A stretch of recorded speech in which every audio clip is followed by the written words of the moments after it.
नमस्कार, IVN भारत समीक्षा में आपका स्वागत है। मैं हूं देवेंद्र कुशवाहा। आज प्रश्नकाल को लेकर सत्ता और विपक्ष के बीच तलवारें खिंच गई हैं।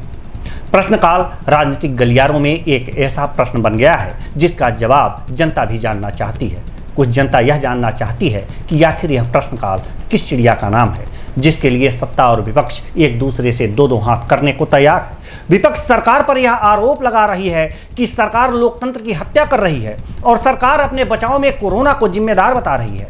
ऐसे में प्रश्नकाल को जानना जरूरी हो जाता है, सिर्फ इसलिए नहीं कि इस शब्द को लेकर पक्ष और विपक्ष आपस में भिड़ रहे हैं, इसलिए भी कि हमारे संसद के अंदर आखिर प्रश्नकाल का क्या महत्व है और संसद में इस काल में क्या होता है।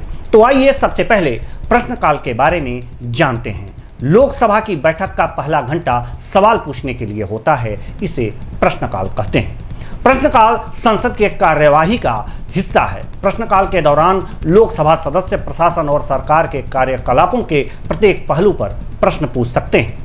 प्रश्नकाल के दौरान सरकार को कसौटी पर परखा जाता है। प्रत्येक मंत्री जिनकी प्रश्नों का उत्तर देने की बारी होती है वो खड़े होकर अपने प्रशासनिक कार्यों के बारे में उत्तर देते हैं।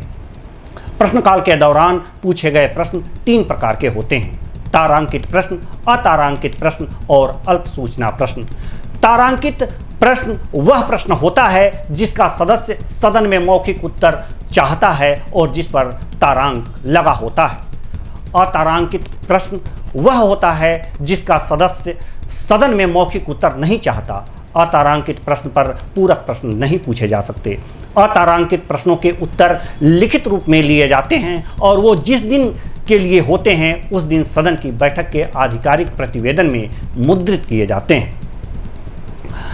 अल्प सूचना प्रश्न तारांकित अथवा अतारांकित प्रश्नों का उत्तर पाने के लिए सदस्य को 10 दिन पूर्व सूचना देनी पड़ती है, लेकिन अल्प सूचना प्रश्न इससे कम समय की सूचना पर भी पूछा जा सकता है। इस संबंध में लोकसभा के प्रक्रिया तथा कार्य संचालन संबंधी नियम 54 में व्यवस्था की गई है कि लोक महत्व के विषय में संबंध में कोई प्रश्न पूरे 10 दिन से कम की सूचना पर पूछा जा सकता है और यदि अध्यक्ष की यह राय हो कि प्रश्न को लेकर देरी नहीं की तो वह निर्देश दे सकता है कि मंत्री बताए कि वह उत्तर देने की स्थिति में है या नहीं, और यदि है तो किस तिथि को।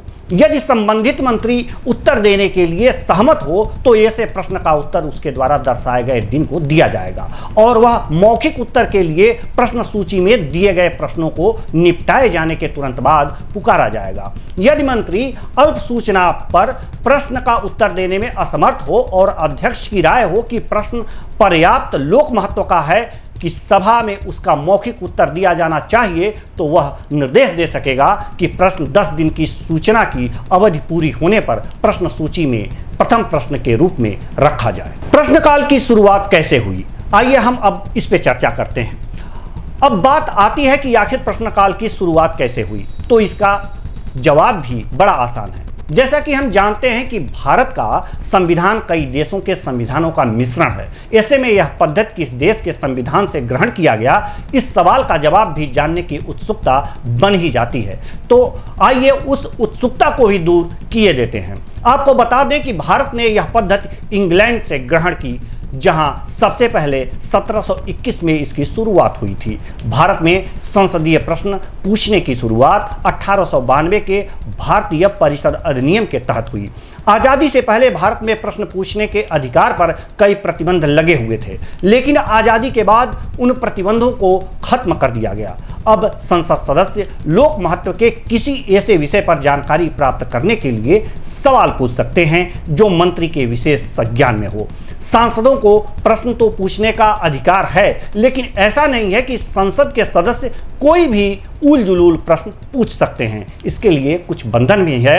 आप उसे लक्ष्मण रेखा कह सकते हैं, जिसे प्रश्न पूछने के दौरान संसद सदस्यों को ध्यान रखना पड़ता है, जिसका उल्लेख लोकसभा के प्रक्रिया और कार्य संचालन संबंधी नियम में बताया गया है।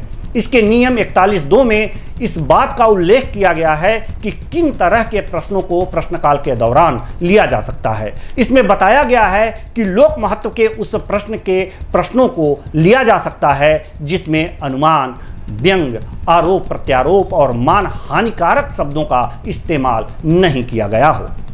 और इसमें किसी व्यक्ति के सार्वजनिक हैसियत को छोड़ उसके चरित्र या आचरण पर कोई सवाल नहीं पूछा जाएगा और ना ही किसी प्रकार का व्यक्तिगत दोषारोपण किया जाएगा। ये सवाल दोषारोपण करते हुए लगने भी नहीं चाहिए। तो ऐसे प्रश्नों को प्रश्नकाल के दौरान माननीय सदस्यों द्वारा पूछा जाता है। लेकिन मानसून सत्र में सरकार का कहना है कि प्रश्नकाल नहीं होगा, अर्थात इसका सीधा मतलब है कि विपक्ष सरकार से कोई प्रश्न नहीं पूछ सकता। ऐसे में विपक्ष द्वारा लगातार यह कहा जा रहा है कि ऐसा कर सरकार लोकतंत्र की हत्या कर रही है। कांग्रेस और टीएमसी के कई नेताओं ने इस बात को लेकर सरकार को घेरा है। बात सही भी है, अगर सदन में सवाल पूछे ही नहीं जाएंगे तो भी सदन की कार्यवाही का क्या मतलब। सदन तो इसीलिए बना है कि वहां पर सरकार के कार्यों का विपक्ष पोस्टमार्टम करे, सरकार क्या कर रही है इसकी जानकारी ले और सरकार को निरंकुश होने से रोकने के लिए लोकतंत्र का तो यही एक आधार है। जब विपक्ष को सरकार के कार्यों की जानकारी ही नहीं होगी तो विपक्ष किस बात का गुणाभाग करेगी और किस बात की आलोचना होगी। लेकिन एक बात विचार करने वाली यह है कि आखिर सरकार ऐसा कर क्यों रही है। सरकार वास्तव में विपक्ष के सवालों से बचना चाहती है या फिर कोई और बात है। इसके जवाब में सरकार की तरफ से जो बातें कही जा रही हैं वह यह है कि कोरोना की वजह से मानसून सत्र में देरी हो चुकी, जिसके लिए सदन की कार्यवाही के नियमों में थोड़ा बदलाव किए गए हैं, जिससे कि मानसून सत्र की समयावधि पूरी की जा सके। मानसून सत्र 14 सितंबर से शुरू हो रहा है। लोकसभा और राज्यसभा की कार्यवाही पहले दिन को छोड़कर दोपहर 3 बजे से शाम 7 बजे तक होगी। पहले दिन दोनों ही सदन सुबह 9 बजे से दोपहर 1 बजे तक चलेंगे। इसके अलावा सांसदों के बैठने की जगह में भी बदलाव किए गए हैं ताकि कोरोना के दौर में सोशल डिस्टेंसिंग का पालन किया जा सके। इस बार का सत्र शनिवार और रविवार को भी चलेगा ताकि संसद का सत्र जितने घंटे चलना जरूरी है उस समयावधि को पूरा किया जा सके। इस सत्र में प्राइवेट मेंबर बिजनेस की इजाजत नहीं दी गई है। सरकार का कहना है कि प्रश्नकाल सदन के कार्यवाही से गायब रहेगा, लेकिन शून्यकाल होगा और सांसद जनता से जुड़े जरूरी मुद्दे भी उठा सकेंगे। लेकिन इसकी अवधि घटाकर 30 मिनट कर दी गई है। अर्थात विपक्ष का यह कहना कि सांसद प्रश्न नहीं पूछ सकते यह सरासर गलत है। हाँ, यह जरूर है कि प्रश्न शून्यकाल में पूछे जाएंगे, वो भी सिर्फ 30 मिनट में। लेकिन सवाल यह खड़ा हो गया है कि आखिर शून्यकाल क्या है और इस काल में पूछे गए प्रश्नकाल में पूछे गए प्रश्नों का महत्व कितना बराबर है। तो इसके बारे में हम कह सकते हैं कि शून्यकाल संसद के दोनों सदनों में प्रश्नकाल के ठीक बाद का समय आमतौर पर शून्यकाल अथवा 0 आवर के नाम से जाना जाने लगा है। यह एक से अधिक अर्थों में शून्यकाल होता है। 12 बजे दोपहर का समय न तो मध्याह्न पूर्व का समय होता है और न ही मध्याह्न पश्चात का समय। शून्यकाल 12 बजे प्रारंभ होने के कारण इस नाम से जाना जाता है। इसे आवर भी कहा जाता है।